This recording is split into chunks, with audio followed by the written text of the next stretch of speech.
TVK அலுவலகத்தில் நுழைந்த CBI அதிகாரிகள்.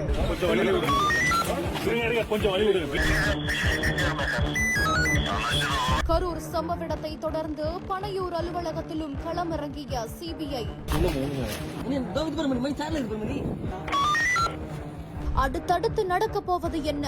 பரபரப்பான பனையூர் அலுவலகம். கடந்த செப்டம்பர் மாதம் 27ஆம் தேதி கரூர்ல விஜய் பிரச்சாரம் மேற்கொண்ட போது கூட்ட நெரிசல்ல சிக்கி 41 பேர் உயிரிழந்த நிலையில இந்த ஒரு சம்பவம் குறித்து உச்சநீதிமன்றம் சிபிஐ விசாரிக்க வேண்டும் அப்படின்னு உத்தரவிட்டாங்க. அப்படி இருக்கக்கூடிய வேளையில சில தினங்களாகவே கரூர்ல சிபிஐ அதிகாரிகள் களமிறங்கி விசாரிச்சுட்டு வந்த நிலையில் தற்பொழுது 2ஆம் கட்டமா சென்னை பனையூர்ல இருக்கக்கூடிய தமிழக வெற்றிக் கழகத்தின் தலைமை அலுவலகத்துல விசாரணை மேற்கொள்வதற்காக சிபிஐ அதிகாரிகள் குழு வந்திறங்கியிருக்காங்க. இந்த சிபிஐ அதிகாரிகளோட தமிழக காவல்துறையும் களமிறங்கியிருக்காங்க. இவங்க தமிழக வெற்றிக் கழக அலுவலகத்துல விசாரணையும் மேற்கொண்டுகிட்டு இருக்காங்க.